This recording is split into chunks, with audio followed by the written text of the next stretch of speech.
फल है। संत ही सभ्य समाज को प्रकाश देने वाले प्रदीप हैं। वे ही पाप ताप से पीड़ित मानव जाति को ऊपर उठाने वाली शक्ति है। संसार में पाप बढ़ जाने से ही संत और भगवंत अवतरित होते हैं।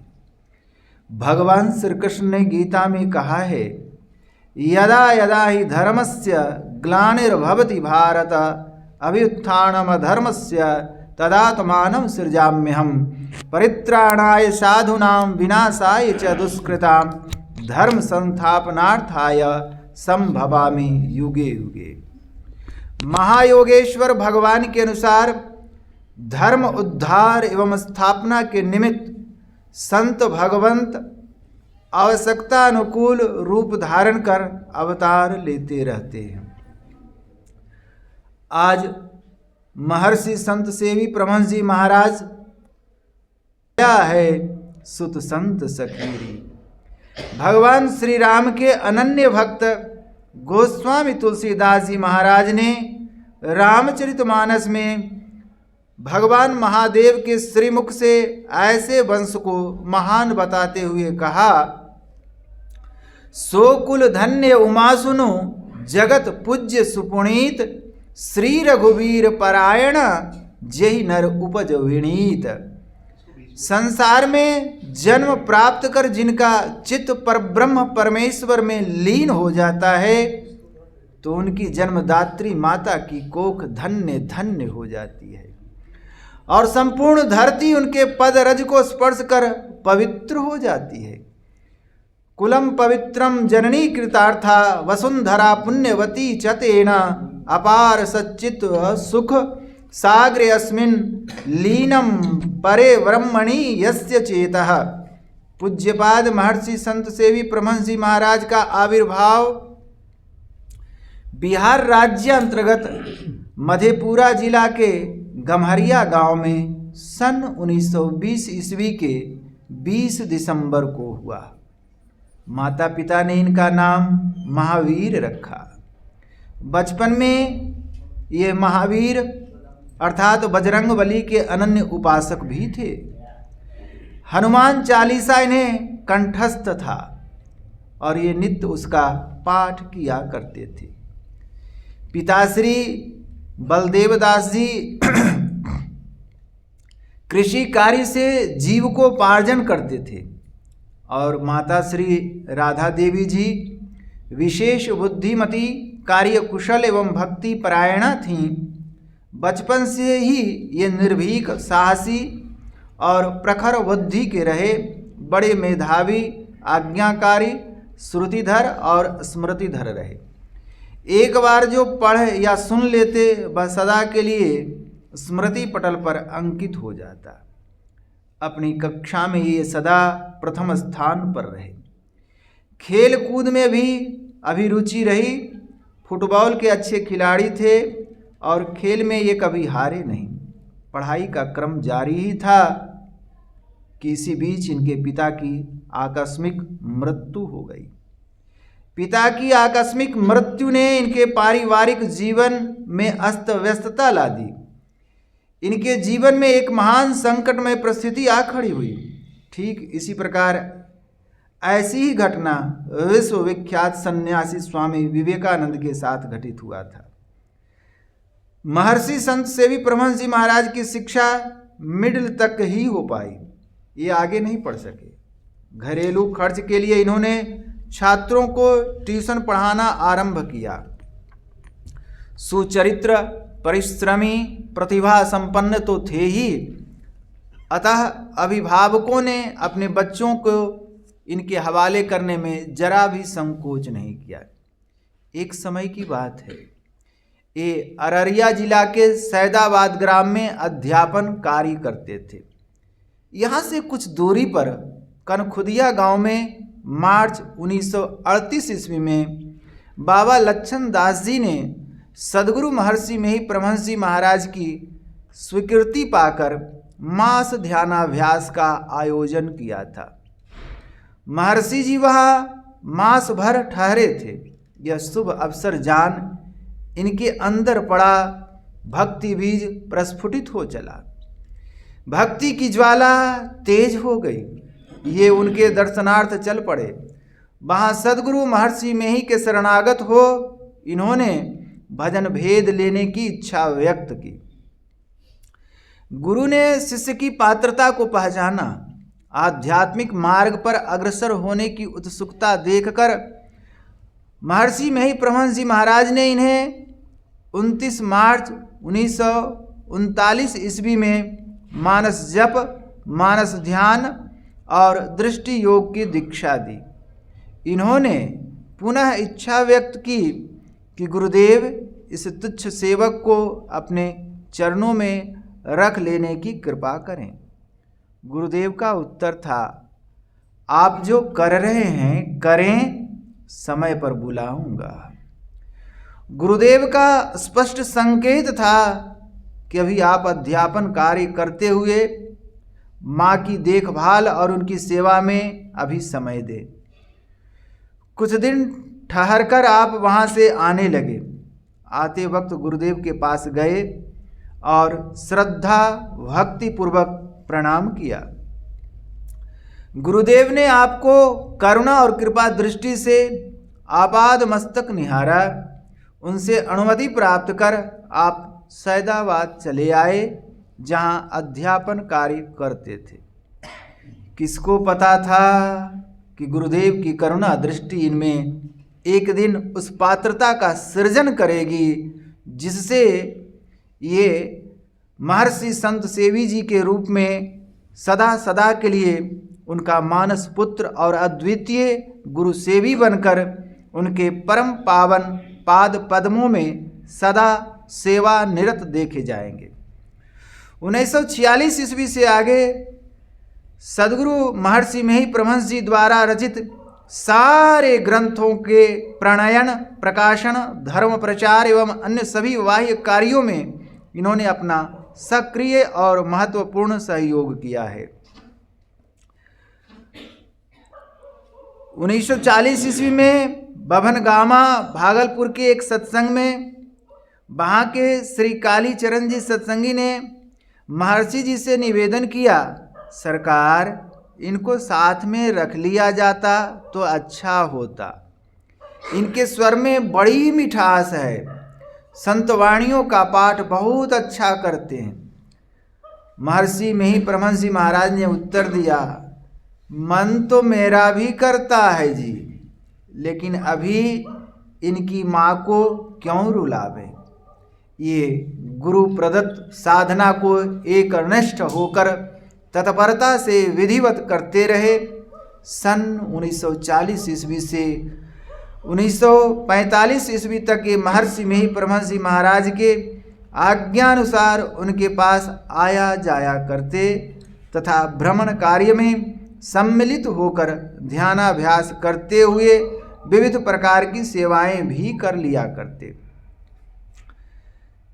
सन 1946 ईस्वी में इनकी माताजी परलोक गामिनी हो गई। तब गुरुदेव ने इन्हें अपने पास 1949 ईस्वी से बुला लिया। सत्संग के प्रचार में वे कहीं जाते तो इन्हें साथ ले लेते। गुरुदेव इनसे ग्रंथ पाठ कराते और भजन गवाते। इनकी वाणी में मधुरता थी और आवाज़ सुरीली थी, अतः सत्संगियों का इनकी ओर ध्यानाकर्षण बढ़ता गया। सद्गुरु महर्षि में ही परमहंस जी इन्हें पुत्रवत स्नेह देते थे। उन्होंने कुछ वर्षों तक धराहरा आश्रम में रखकर इन्हें मनिहारी आश्रम भेज दिया। मनिहारी आश्रम में गुरुदेव ने इन्हें गुरुमुखी लिपि सिखाई। मनिहारी समाज ने आपके शुद्ध आचरण और आपकी विद्वत्ता पर रीझ कर अपने बच्चों की शिक्षा दीक्षा का भार आप पर देना चाहा और इसके लिए महर्षि में ही परमहंस जी महाराज से अनुमति भी मिल गई। मनिहारी में आप सत्संग के बाद अध्यापन में समय देते रहे। आपकी इच्छा पूर्ति करने के लिए महर्षि में ही परमहंस जी महाराज ने आपको 10 वर्षों तक अपनी कसौटी पर कसकर सन 1949 ईस्वी में सदा के लिए आपको अपने सेवार्थ रख लिया। तब से 8 जून 1986 ईस्वी तक, जब तक महर्षि जी शरीर में रहे, आपने उनकी सेवा में सदा रत रहे। आपने गुरु सेवा में अपना सर्वस्व अर्पित कर दिया। लगातार 40 वर्षों तक संत महर्षि में ही परमहंस जी के चरणों में रहकर जो सेवा कार्य संपादित किया, वह गुरु शिष्य परंपरा के इतिहास में स्वर्णाक्षरों में अंकित है।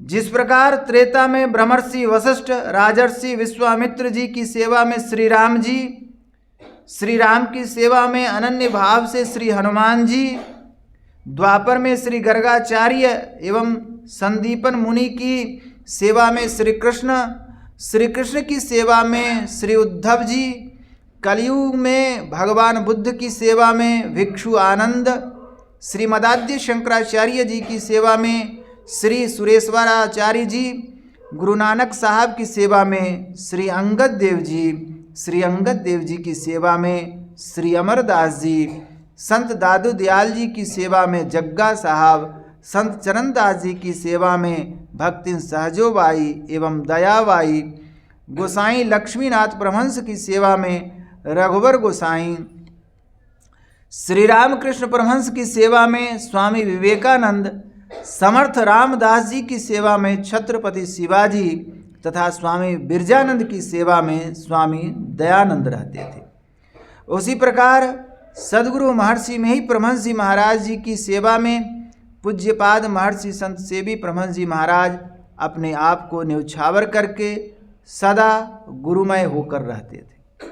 सन 1949 ईस्वी से छाया की तरह महर्षि जी के साथ रहकर सभी तरह की सेवाचर्या करने लग गए। निजी आय व्यय का हिसाब रखना,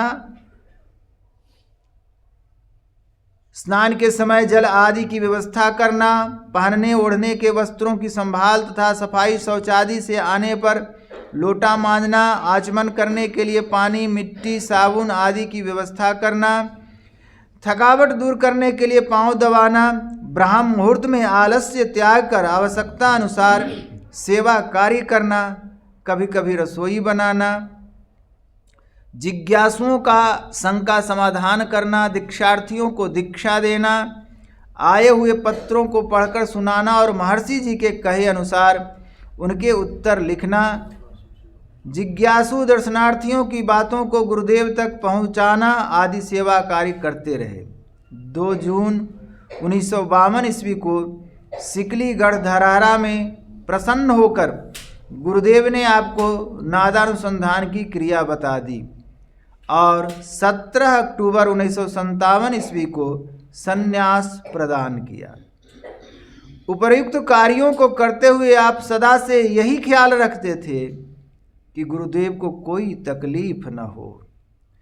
गुरुदेव की तकलीफ को अपनी तकलीफ समझते थे और उनको सदा प्रसन्न ही प्रसन्न देखना चाहते थे। गुरु की थोड़ी भी अस्वस्थता को देखकर आप चिंतित हो जाया करते और खाना पीना भूलकर सेवा में लग जाते थे, जो अनुकरणीय है। और जब आप अस्वस्थ हो जाते थे तो गुरुदेव भी चिंतित हो उठते थे। प्रीति परस्पर प्रभु अनुगामी का कार्य कितना उत्तम दृष्टांत है। गुरु और शिष्य का संबंध एक जन्म का नहीं, कई जन्मों का होता है। आपकी अटूट सेवा भक्ति से प्रसन्न होकर आपके गुरु महाराज ने आपको संत सेवी का पद प्रदान किया था। तब से आप संत सेवी नाम से जगत में प्रसिद्ध हुए हैं। आप छाया की भांति अपने गुरु महाराज जी की सेवा में सतत संलग्न रहे। कभी आप अपने गुरु महाराज जी को अकेले नहीं छोड़ते थे। यह है आपकी गुरु सेवा, गुरु भक्ति। तभी तो आपको गुरु पद प्राप्त हुआ। इसीलिए तो आपको गुरु महाराज कहते थे कि मुझ में और संत सेवी जी में कोई फर्क नहीं है। जो मैं हूँ सो संत सेवी जी हैं। आपने श्री सद्गुरु महाराज जी की छत्र छाया में लगभग अर्ध शताब्दी तक रहकर उनकी ऐसी सेवा और साधना की है और गुरु कृपा से आदि नाम का साक्षात्कार कर आप परमहंस हो गए। कबीर साहब ऐसे संतों के बारे में कहते हैं, आदि नाम निज सार है, बूझ लेहु सो हंस, जिन जानियो निज नाम को, अमर भयो सो वंश। आपके आत्म प्रकाश ने आपकी माताश्री, पिताश्री और आपके कुल को धन्य कर दिया। आपका वंश अमर हो गया। अखिल भारतीय संत मत सत्संग के 86वें वार्षिक महाधिवेशन में देश विदेश के धर्माचार्यों, महामंडलेश्वरों एवं विद्वानों ने एक स्वर से आपको महर्षि परमहंस की उपाधि से विभूषित कर अध्यात्म जगत को गौरव प्रदान किया। तब से आप महर्षि संत सेवी परमहंस के रूप में जाने जाते हैं। महर्षि संत सेवी परमहंस जी महाराज जी का उद्घोष है कि परमेश्वर के महल के द्वार की कुंजी सद्गुरु के पास होती है। सद्गुरु की सहायता के बिना कोई भी उस महल में प्रवेश नहीं पा सकता। सद्गुरु की महिमा बतलाते हुए वे कहते हैं, भगवान हमें धनवान बना सकते हैं, पर हमारे निर्माण और निर्वाण तो संत सद्गुरु के हाथों में ही है। सद्गुरु ईश्वर के साकार रूप हैं। श्रद्धा और आस्था के साथ उनके चरणों में अपने को न्यौछावर करके मानव सदा के लिए भवचक्र से छूट सकता है।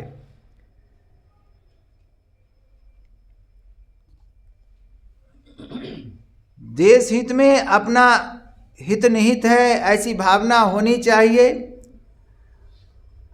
महर्षि संत सेवी परमहंस जी महाराज देश हित के लिए भी बहुत चिंतन करते थे। उन्होंने देश की सुरक्षा को अपनी सुरक्षा कहा। देश हित को दृष्टिगत करते हुए हमारा कर्म होना चाहिए, हम भूल कर भी ऐसा कार्य नहीं करें जिससे देश का अहित हो। जिस जननी के गर्भ से हम जन्म लेते हैं वह हमारी माता कहलाती हैं। उसी प्रकार जिस राष्ट्र की धरती पर हम जन्म धारण करते हैं वह हमारी मातृतुल्य होती है, बल्कि कुछ अंशों में उससे भी विशेष कहा जा सकता है। जननी जन्मभूमिश्च स्वर्गादपि गरीयसी। जन्मदात्री मातृ की गोद में अज्ञानावस्था में रहकर हम मात्र कुछ महीने मलमूत्र विसर्जन करते हैं, किंतु पृथ्वी माता की गोद में हम ज्ञानावस्था में रहकर जीवन पर्यंत मलमूत्र त्याग करते हैं। जन्मदात्री माता की गोद में हम शैशवावस्था में रहकर स्वल्प काल में ही उनका दुग्ध पान कर किलकारियां भरते हैं, किंतु धरती माता की गोद में हम जीवन पर्यंत खाते पीते और आनंद चैन की वंशी बजाते हैं। इसकी सर्वतोमुखी उन्नति के लिए हमें तन मन तथा धन समर्पण हेतु सतत प्रस्तुत रहना चाहिए। इतना ही नहीं, देश रक्षार्थ यदि अपने आप को बलिवेदी पर चढ़ाना पड़े तो उससे मुख नहीं मोड़ना चाहिए। जात पात, ऊंच नीच, छुआछूत एवं पंथाई भावों के भूत को दूरीभूत कर एकजुट होकर हम रहें। सत्य प्रिय, मृदु एवं मितभाषी बने, परोपकार की भावना रखें, परमुखापेक्षी न हो, स्वावलंबी जीवन जिएं, यानी श्रम सीकर की सच्ची कमाई कर अपना जीवन यापन करें। पवित्रोपार्जन से प्राप्त वस्तुओं में संतुष्ट रहें। काम, क्रोध, लोभ, मोह, अहंकार, चिढ़, द्वेष, ईर्ष्या आदि तामस विकारों से बचते हुए दया, क्षमा, नम्रता, शील, संतोष प्रभृति सात्विक गुणों को धारण करना हितकर है।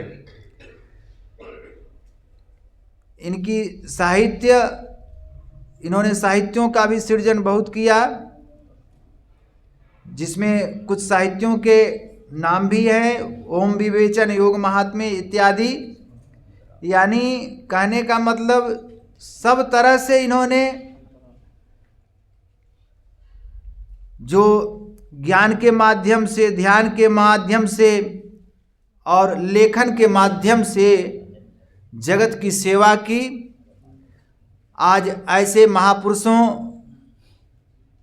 के जन्म दिवस 105वीं जयंती के अवसर पर हम लोग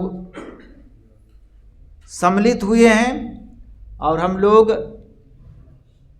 इस कार्यक्रम में अब आगे के लिए हम लोग सब उठेंगे, खड़े हो जाएंगे और गुरु स्तुति करेंगे।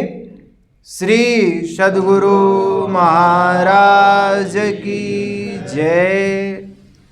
कार्ड बांट दीजिए भाई। अच्छा, अब माइक खोल दे भाई, माइक खोल के हाथ में दे दो आराम से। यहाँ आगे से खोल दे, पहले दे दो उनको।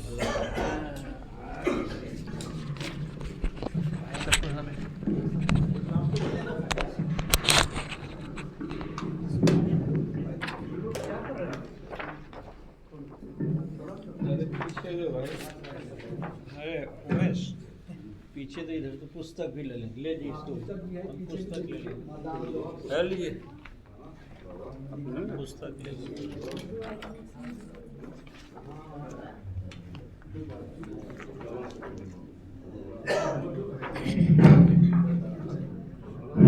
श्री सद्गुरु महाराज की